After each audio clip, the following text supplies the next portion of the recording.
Hello there, YouTube family. Welcome back to the Pride Pack. My name is Tia, and today bringing you another DIY. This is how to build your own DIY garden beds.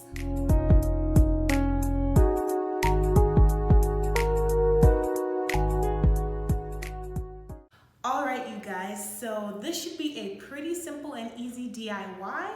Going to show you how to build one garden bed, and then obviously just repeat this process. If you're going to do multiple, we're actually doing two ourselves, but I'm just going to show you all the materials for one garden bed. So first off, you're going to need these 1x6-inch boards. We got 4 foot length because all of our garden beds are going to be 4 foot long by 3 foot wide. So I suggest you do your numbers easy like that too, if possible, so that you're not dealing with all these like weird cuts. So we've got these 1x6 inch boards, and they're 4 foot length. So you're gonna need 4 of these. And those are the only boards that you're not gonna have to do any cuts on if you're gonna do a 4 foot length garden bed. And then you're going to need 4 more of these, but you are going to cut them to be only 3 foot long. So again, another 4 of these that you're gonna cut to be only 3 foot long. So go ahead and mark those off. And then you're also going to need some of these big 4x4 posts. These are big 4x4 posts. You're going to need these to be 3 foot length too. These are going to be what raises our garden bed so that they're not sitting on the floor. So we're gonna make them 3 feet off the ground. So we're gonna cut these to be 3 foot long. You're only gonna need 1 of these big boards. We have one 12 foot long 4x4.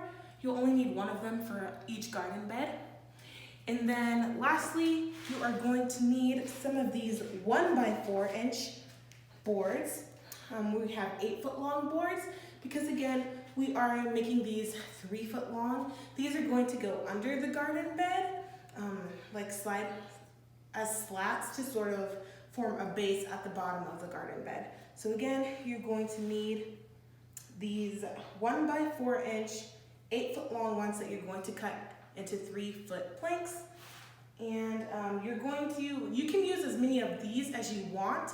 You can like make it so that there's no spaces in between them, or you can make it so that like there's spaces in between them because you're gonna put something else on the bottom, like some mesh, the landscaping bed at the bottom. So all just depends on what you want to do.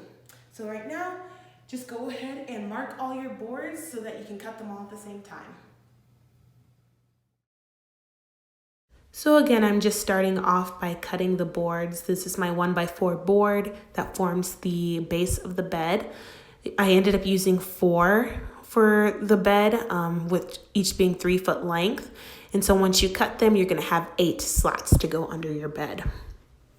I always like to mark an X on the portion of the board that you're not going to be using for the project. So for example, I only need, each of these boards are gonna be 3 foot length. But it's an 8 foot long board, so I have an extra 2 feet on the end that I won't be using for the bed. So I just put an X so I know that that's the portion that's gonna be spare wood.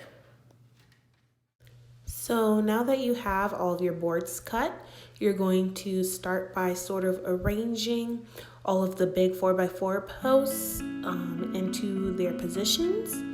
And then I started on the long side, so I took my cut 1x6 board and positioned it against one of the 4x4 posts, and then I just pre-drilled a hole. I'm doing 2 holes, one at the top and one at the bottom for each post. So I just pre-drill them and then sink it in with a 3-inch screw. And you're just gonna go around and do this on each side again. So you're just going to pre-drill the hole, and then and again that's one at the top and one at the bottom, and then go ahead and screw in a 2 to 3 inch screw. I used the 3-inch screws just to make sure I'm getting extra support. And then I went ahead and did the short side. Make sure you're using a leveler to make sure that when you screw in both sides of the board that you've got a level surface. So I just went ahead and used the leveler before I screwed in the second side each time.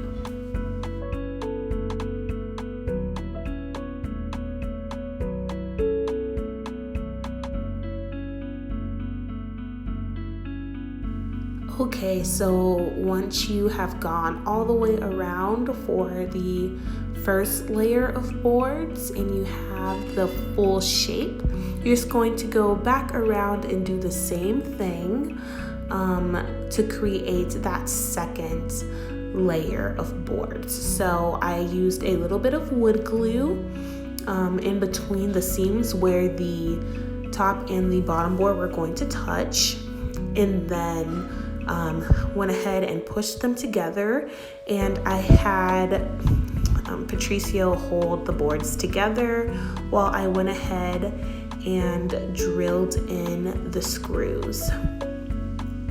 So again, use a little bit of wood glue. The wood glue wasn't absolutely necessary, but I just figured it gave it a bit of an extra seal.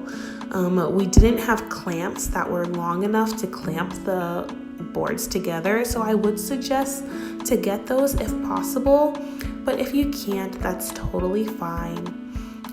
Especially, like I said, if you have someone who can help you hold the boards together while the other person screws, just to make sure you have those two boards as close together as possible.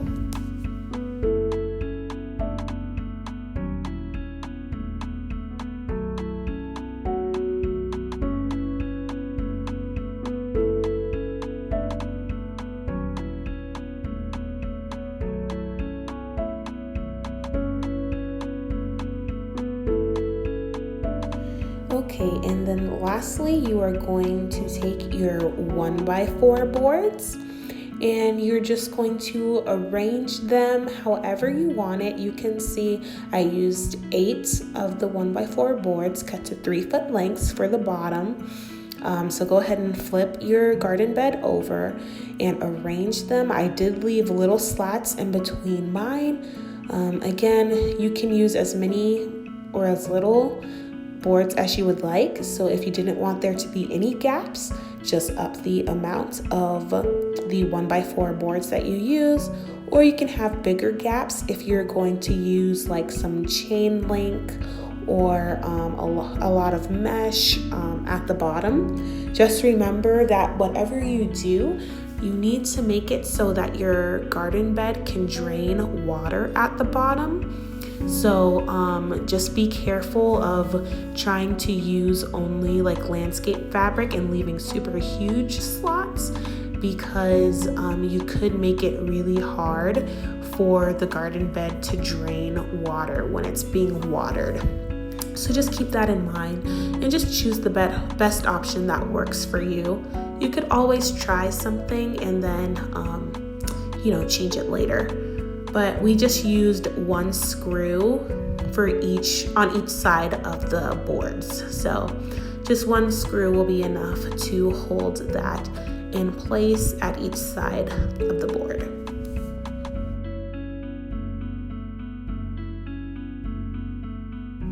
And we really didn't focus on making the bottom of this bed look very pretty or lined up, because you're really not going to see it anyways.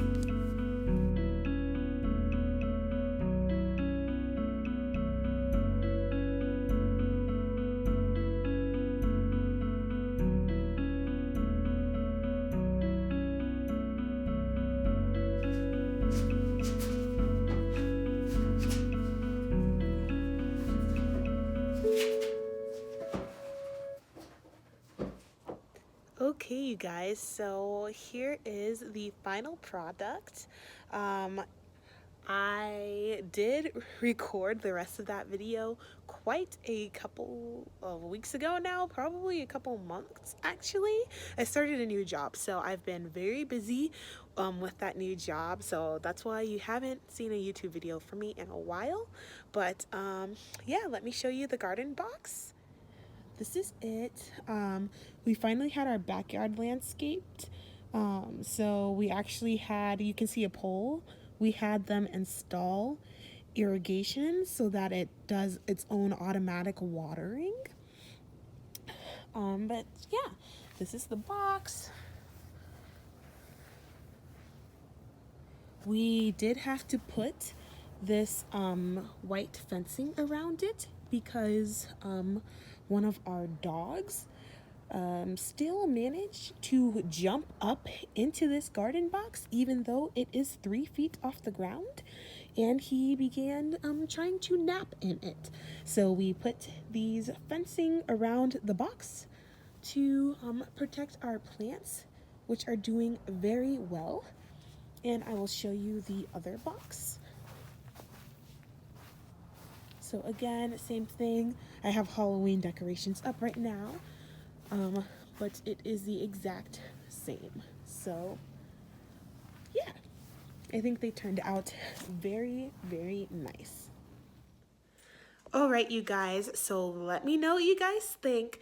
This was a very easy DIY. It really did not take that long, only a couple of hours, and it probably would have been even shorter if we hadn't been taking breaks and doing everything. And also, we didn't really follow any plans with this. We just kind of created it on our own.